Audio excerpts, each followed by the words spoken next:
start by saying that it's hard to win in the SEC. That was evident today. Look, I could go through a laundry list of things that we have to do better, but the fact of the matter is our guys wanted to win. They were prepared to win. They were prepared to play a team that was coming off a disappointing loss, and we knew that they were going to play hard today, and they did. It's a well-coached football team. Coach Pittman does a great job.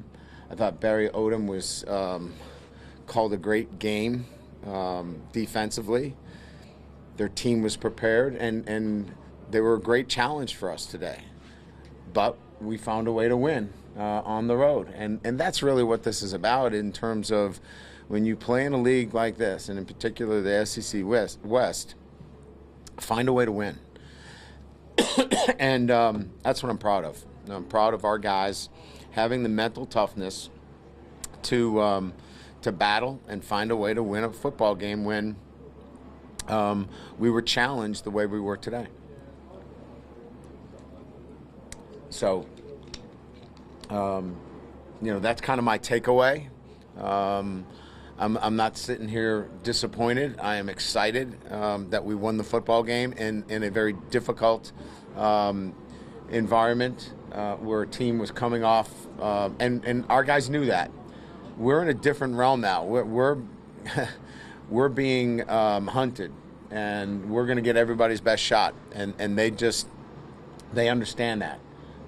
So we got some things to work on, and we'll enjoy this victory. And we'll come back prepared for UAB at senior night. So with that, we'll get you guys questions. Obviously, Harold Perkins, big day. I mean, you talk about how you keep him in simple roles, but I mean, what does that say about how special he is in that role? Yeah, I mean, look, there's 8 tackles, 4 sacks, 2 forced fumbles, all over the field, impacted the game, obviously, to the level where, we win the game because of his final play, too. Multi-dimensional player. Makes a great play in pass coverage. Getting under, a throw late in the game. I don't think there's enough superlatives to talk about this young man as a true freshman coming into his own. You can imagine he was awarded the game ball, but yeah. He's he got sick before the game. I threw up as we were going into our team meeting, and I said, "Hey, MJ threw up when he had his greatest game," and he said, "Who's MJ?" I was like, "Man, I am getting so old." But yeah, he's pretty special. What kind of sick was he?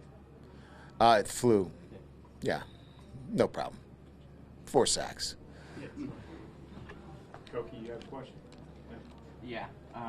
With Jane Daniels in that passing attack, what were some of the issues that Barry Odom's defense was sort of creating for you guys there? Yeah, a lot of multiple looks.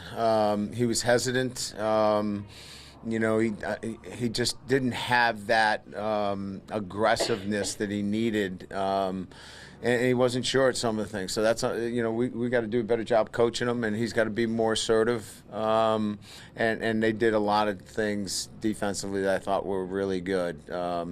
2 or 3 times we had wide open receivers. We run play action bang routes, and we draw the backers up inside, and they rally back out and get a hand on it, knock down some short touchdown passes. They played really well.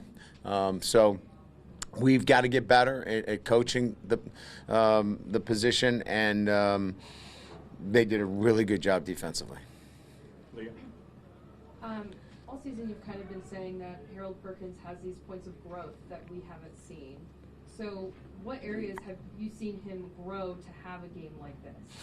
I think his ability to drop in coverage, we saw that today, being in the right place, and gap responsibility. There were times earlier in the year where he would just cut a gap loose, and you'd have some big runs. He's so much more gap conscious in terms of making sure that he's fitting the plays the right way. Sometimes he'd run around things, be in the wrong gap.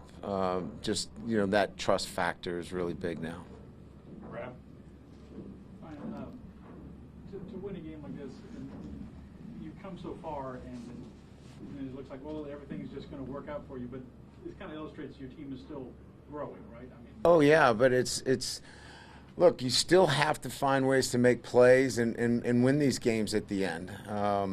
And look, we're far from a finished product. I don't think anybody's in there feeling like we've arrived. We've got a lot of work to do, but during this journey, we're still finding ways to win football games. And I think I said this from the very beginning. The goal coming into this year was to be better in November, and to play hard and to teach this team how to win. Those were really, if you go back to my very first press conference, those were the tenets that I wanted to instill in this team, and those are there. They know how to win football games, and that's a great trait to have. They believe they're going to win, and they find a way to win, and this is a perfect example of that. Brian. Josh Williams, 122 yards. Yeah. Over 6 yards to carry. Any superlatives for him? Just a tough, physical. You talk about, if you look up strain in the dictionary, I mean, he's the guy. He just strains for everything, and just has just a great effect on everybody when he's out there. Got a little banged up. We had to take him out, but he should be okay. But just, he was a game day captain again for like the third or fourth time. He just is he's a big influence on our team. Coach, it sounds like Sam Pittman told the Arkansas media that he knew KJ Jefferson wouldn't be able to play Thursday afternoon. I guess how soon did you know, and maybe how did that affect your game plan defensively? Yeah, we still have to prepare for the offensive structure of a quarterback that could run it and throw it.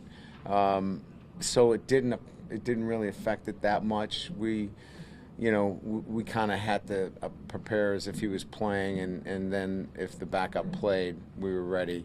I thought the walk-on, is it Fortin? I thought he did really well coming in. He threw a great ball down the sideline. I thought he gave him some great energy, throwing the football. Forced us, matter of fact, to do some things that maybe we didn't practice as much as some of the other things. So he was a catalyst for him. And then you touched on the Razorback defense earlier. What specifically did you see from the pass rush that made them so effective with the second half? Well, we ran into quite a few of them. They did a really good job of staying on the edge. They did not want Jaden outside the pocket. We should have been stepping up in the pocket a lot more. We tried to get outside. They were not going to let us outside. They stayed on the edges. There were no four techniques. These guys stayed in fives, stayed to the level of the quarterback. I thought that they were well coached in terms of what they were trying to accomplish. I thought they did a really good job. Coach, the two early turnovers that Jaden had, do you think that kind of affected him moving forward? And after the Auburn game, you said we can't win with 85 yards passing. You're at 86 today. Did you just think it was just kind of an outlier? That's just how today went? Yeah, I mean, we've thrown for 400, right? Yeah. I think the ability to run the football, you've got to be able to run the football and set up at least some kind of offensive structure. And we played so well defensively. Yeah, look, it's not something that we want to make a living at, Jock. But I think that there have been some circumstances versus some of the teams that we've played. It's allowed us to play the game that way. The turnovers, I think we got to do a better job. I mean, both of them were off of zone reads, and one of them was a throw, and one of them was a pull. We just got to do a better job, and I'll put that on coaching. That we've got to do a better job of spending more time on some of those what I would call conflict reads. Matt? Coach, 7 sacks today. I mean, can you just chalk it up to a good defensive play call game or just a bad game for the offensive line? No, look, sacks are overrated when they come to offensive lines issues. Sometimes it's as I mentioned, the quarterback causes sacks. Sometimes it's the back that's not fitting. you know, when you break it all down, you don't want your quarterback sacked at all. Like I said, I think they did a really good job of bringing pressures, and I think we probably needed to do a better job overall in pass protection. You know, I'm not giving the offensive line a pass here, but anytime you're talking about sacks, you should look at everybody, including the coaching of it. You know, we all are responsible for that. All right, Coach has time for two more right here, and then Wilson. You had a couple transfers from up here that played a lot of football. Yeah. What kind of contributors have they been for you this year? Well, I would say first and foremost, they fit in really well in terms of the culture. You know, they were in a really good program here at Arkansas where they do the right things. They came in and were good models for doing things the right way. So they really helped me early on in making sure we had guys doing things the right way. So Joe and Greg were outstanding in that respect. As football players, they're good players, and they've contributed.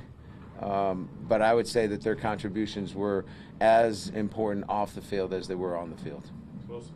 Brian, you were pretty aggressive on fourth down tonight, or this afternoon, I guess, particularly deep in your own territory a few times. Just what was the thought process behind those moments and wanting to go for those spots?